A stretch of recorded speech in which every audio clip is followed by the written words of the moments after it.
Good morning, Mr. Church of Christ. This is the Church of Christ that worship in Kosala, Kumba. We are a small congregation, as you can see here.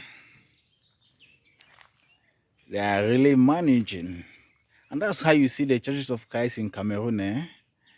They are just in a very small tatata structures. Well, but nevertheless, the members are really very, very faithful. They are committed to their work despite the kind of structures that we have here. So this is where we worship. I will take you in. We have this our hall where you can see the benches. Our membership as for now is about 40 to 45. And it's not bad. We are doing our best to see that we maintain the doctrine of the Church of Christ. Okay, now I want to explain to the Midwest Church of Christ in very brief terms the reason why I left the Highway Church of Christ and I'm presently with the Kosala congregation. One very important reason is this. The Highway Church of Christ was not able to take care of me and my family. So it was a very big problem. I have a family, I have a wife, I have 2 kids, and the children are going to school. But the church in Barumikang was not able to pay my children fee. They were not able to take care of me despite all the sacrifice that I did there. Even with the help of the Midway Church of Christ, establishing 2 restrooms, bringing light, bringing water, but they were not still satisfied. They were not still satisfied. And I couldn't continue to be there despite the fact that they are doing nothing for me. So I decided to leave and come to a congregation where they can take care of me, even though they are not taking full responsibility, but at least it's better. So that is it. That's one of the reasons why I left the Highway Church of Christ. And again, there in the Highway Church of Christ, the brethren were not really committed because almost all activities in the church was under me. I was the one doing everything in the church as if the church was my property. So I've explained to them several times. I've even bring a lot of educative lessons to make them understand, to know that Christians are to be united, that each individual in the church has his or her own responsibility, and the entire responsibility is not for the preacher alone, but they will not listen. They will not take to advice. So I couldn't continue to be there again. So I just want to make the Midway Church of Christ to understand that I am still preaching the gospel. Even here in Kosala where I am still preaching the gospel. I still continue with my evangelism. I still do what I'm supposed to do as a preacher. Thank you so much. I want to take you now to the Sunday school section where my wife is teaching the children. Well, it's a nice experience. You see our structures. They are very, very unbearable. Yeah. So this is the area. I will take you in. Okay.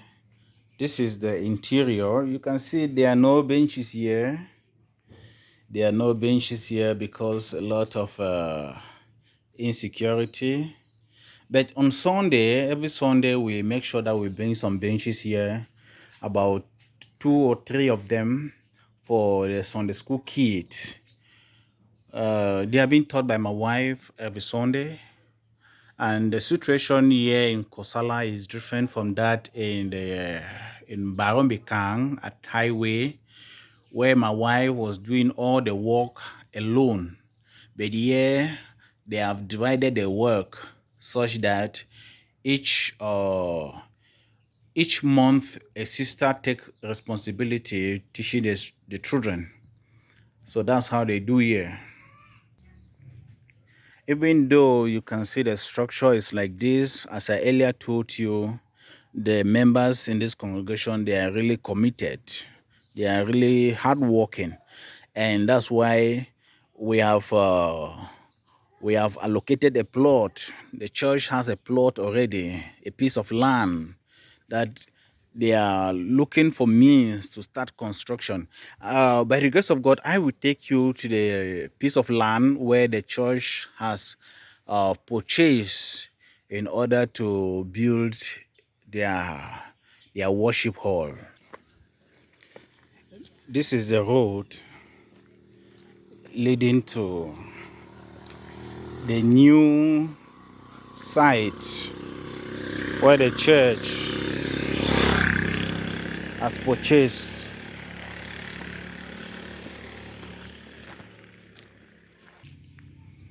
Well, we are already at the new site. You can see the bricks.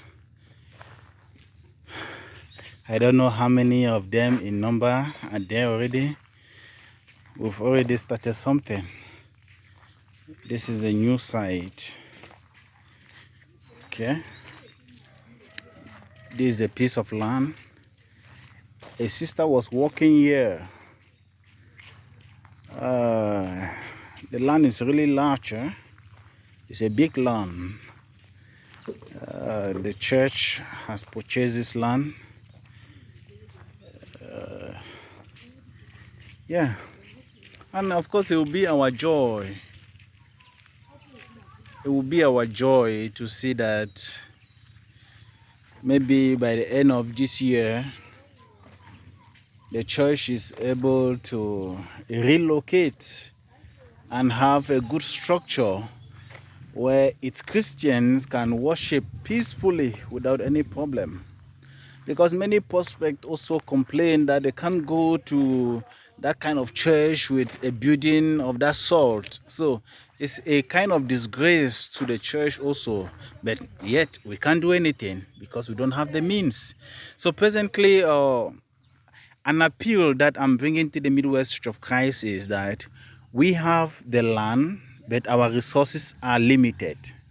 We don't have the necessary resources, the financial resources, in order to erect a befitting structure which God Himself will be happy. So that's our cry, and we are begging if the Midwest Church of Christ can still come to our aid again, because you did it when I was in Barombikang. Yes, and now I'm in Kosala. So I'm pleading on behalf of the church that we are pleading for help. We need your assistance in any way, praying also for the congregation to be strong and more spiritual, praying for the work, the evangelism work, that it should always be successful. We need your assistance. We need your advice. We need everything that you can do to see that the church in this part of the country becomes something better. I've been accompanied in this work by my wife and my kid. They have been there for us. Good morning. She's extending greetings to the Midwest Church of Christ. And that's how we saw it for today. Thank you so much.